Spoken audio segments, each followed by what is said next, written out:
अस्सलामुअलैकुम, कैसे हैं आप? ठीक हैं, अपने आप को टाइम दे रहे हो? अपने आप को टाइम दिया करो और मुस्कुराते रहा करो, ज़िंदगी बेहतर बनेगी।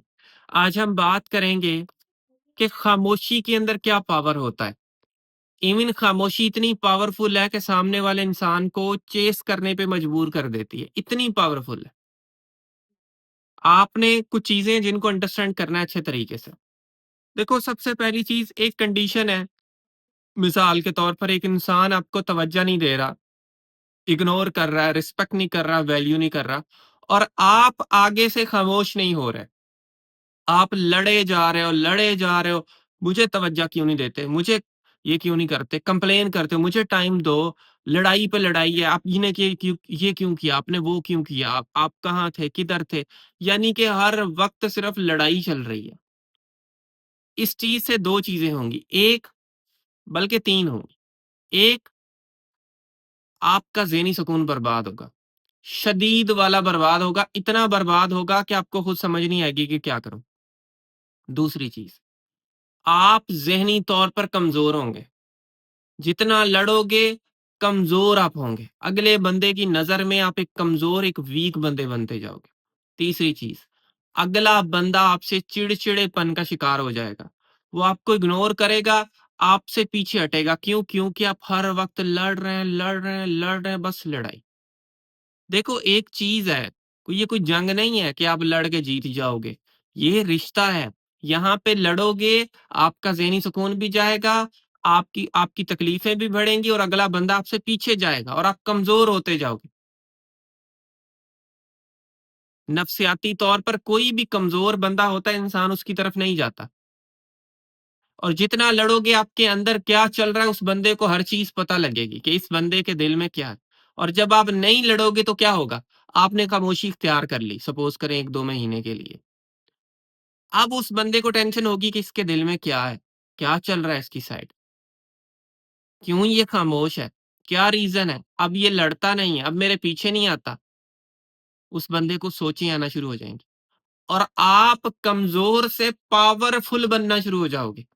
मज़बूती आएगी आपके अंदर, मेबी 2-3 दिन के अंदर आपको कुछ फ़ील ना हो। हफ़्ता 2-3 उसके बाद आप देखेंगे आपके अंदर एक पावर आ रहा है, आपके अंदर सुकून आ रहा है, आपके अंदर कॉन्फिडेंस आ रहा है और वो कॉन्फिडेंस ही अगले बंदे को हिट करने के लिए यानी कि अपनी तरफ लाने के लिए इनफ है। आप में कॉन्फिडेंस ही नहीं है, आप रोते-पड़ते, गिड़गिड़ाते हो उस बंदे की याद में, ये कंडीशन आप क्रिएट कर रहे हो। फिर कहते हो कि सामने वाला इंसान जो है ना, वो हमारे साथ ऐसे कर रहा है, वो क भाई इग्नोर तो करेगा जब आपके मुँह पे हर वक़्त लड़ाई है। लड़ाई के अलावा कुछ है ही नहीं तो इग्नोरेंस तो मिलनी ही मिलनी है आपको। ये तो पक्का है, ये तो 100% श्योर है, होगा ऐसे, समझ रहे हो? दूसरी चीज़ जिसको भी आपने अपने ब्रेन में रखना है, साइलेंट ट्रीटमेंट होती है, एक होता है साइलेंट ट्रीटमेंट का मकसद आप बात ही नहीं कर रहे किसी से। साइलेंट ट्रीटमेंट भी सम टाइम दी जाती है जो कि डार्क साइकोलॉजी के अंदर आती है, मेरी रिकमेंडेशन नहीं है। साइलेंट ट्रीटमेंट का ये मकसद होता है अगला बात करना चाह रहा है, बात नहीं कर रहा है। किसी चीज़ को कम्युनिकेट ही नहीं कर रहे, ठीक है? खामोशी का ये मकसद है कि आपने वो लड़ाई-झड़ाई, झगड़े ये वो फलाँ-फिलूँ सब खत्म कर दिया। साइलेंट ट्रीटमेंट कहते हैं कि एक साइकोलॉजिकल पनिशमेंट है अगले इंसान के लिए और सम टाइम साइकोलॉजिकल पनिशमेंट भी देनी पड़ती है, वो कंडीशन पे डिपेंड करता है, हर जगह पे ये चीज़ अप्लाई नहीं की जाती। वो भी खामोशी साइलेंट ट्रीटमेंट भी खामोशी के अंदर चीज़ आती है और लंबी साइलेंट ट्रीटमेंट नहीं दी जाती कि 2 महीने दो, कुछ डेज़ 2-3 दिन, 4 दिन आप दे के अगला बंदा एग्ज़ैक्टली आपकी तरफ रिटर्न आ रहा है, फिर बंदा उससे बातचीत करना शुरू कर देता है।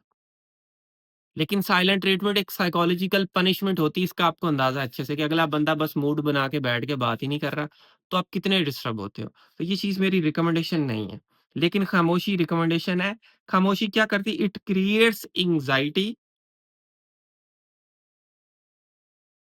And craving. अगले बंदे को एंग्ज़ायटी भी होगी, उसको क्रेविंग भी होगी। क्योंकि वो बंदा समझ ही नहीं रहा, अंडरस्टैंड ही नहीं कर रहा कि इस बंदे के ब्रेन में चल क्या रहा है। आया मेरे साथ सिंसियर है कि नहीं सिंसियर, उसके दिमाग में तरह-तरह के सवाल जो है ना वो उठना शुरू हो जाते हैं।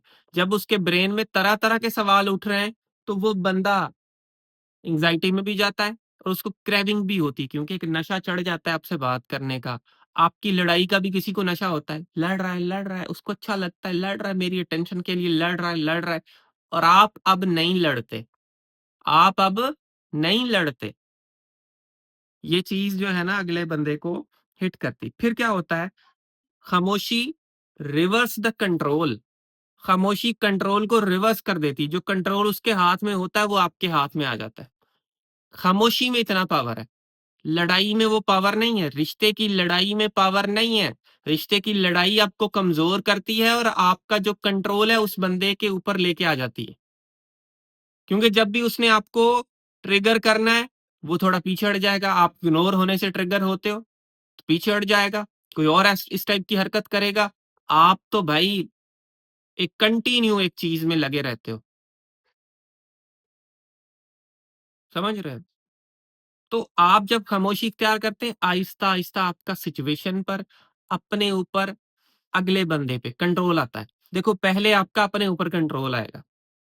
आपके आपके अंदर वो जो लड़ाई की शिद्दत है, रिएक्शन देते हो वो कम होगा। जब आपका अपने ऊपर कंट्रोल आएगा तो सामने वाले इंसान पे भी कंट्रोल आना शुरू हो जाएगा। ठीक है ना? तो उस पे भी आपका एक कंट्रोल आएगा।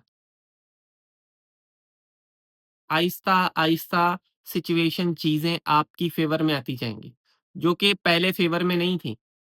लेकिन दुनिया का सबसे मुश्किल काम ही खामोश रहना है। एक चीज़ आपके सामने हो रही है, आप कह रहे हो मैं रिएक्शन कैसे ना दूँ? मैं कैसे ना उस बंदे को सुनाऊँ? मैं कैसे ना उस बंदे को ये बातें बोलूँ? आपसे सब्र नहीं होता, ठीक है? तो ये चीज़ भी है। उसके अलावा याद रखिएगा अगले बंदे का डोपामाइन जो है ना वो ड्रॉप होना शुरू हो जाता है जब आप खामोशी इख्तियार करते हो।